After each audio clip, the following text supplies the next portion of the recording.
Hatramin'izay natao anjorom-bala sy nahilika ny fiarahamonina ireo vehivavy manana toe-batana lehibe. Maro amin'izy ireo ny aina faneliki-liana, fanesoana ary fitsaratsara-pona na amin'ny sehatra ara-tsosialy na amin'ny tontolon'ny asa sy ny maro hafa. Noho izany, nikatroka izy ireo ny anangana sehatra ahafahana miara-mifarimbona sy mampirisika ireo vehivavy hafa mba ho faly amin'ny vatany sy tsy hatsiaro voahilikilika intsony. Nivondrona ihany koa anovana ny fenitra napetraka ny fiarahamonina momba ny toe-batana. Ny dikany hoe curvy izany dia hoe vehivavy manana toe-batana somary lehibebe izany, dia misy ny club curvy. Izy io izany dia mampivondrona ny vehivavy manomboka eo amin'ny taille L eo izany miakatra.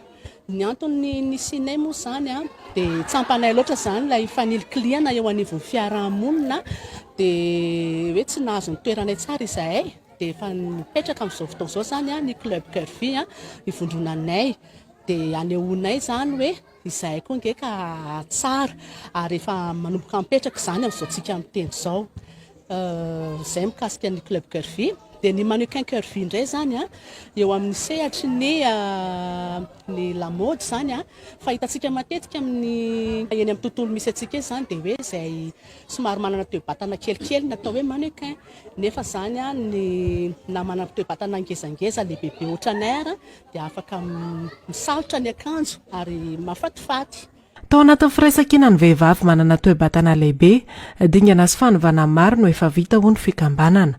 Amin'izao fotoana, efa misy ny filatroana sy ny fifaninanana Miss Chubby eto amintsika. Maro ihany koa ireo mannequin miseho amin'ny sehatra ny dokam-barotra amin'ny N-Vakjery.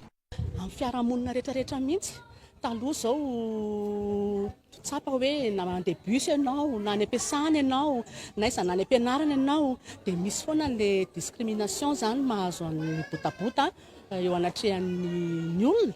Fa amin'izao fotoana izao izany asa mety efa voatsikaritry ny rehetra angamba izao fotoana izao, fa ohatran'ny efa be mpitindray ary izay. Izay no tena marina. Mahery ny 200 ireo mpikambana anatin'ny Chubby sy Curvy. Ankoatra ny tolona eo anivon'ny fiarahamonina irahan'izy ireo manao, miantsehatra amin'ny fampiofanana, ny asa sosialy sy maro hafa ny fikambanana.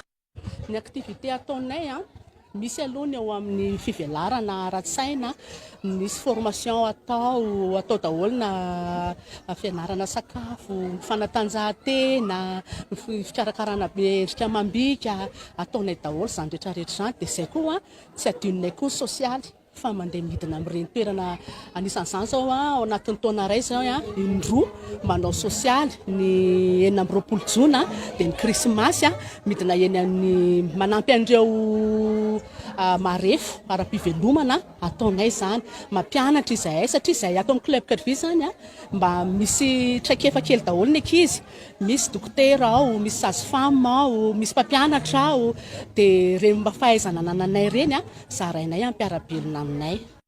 Omaly, nisy ny fionana tetsy atao madinika tamin'ireo fikambanam-behivavy, ny ampy ireo vehivavy mpandraharaha ary ireo mpiara-miombonantoka.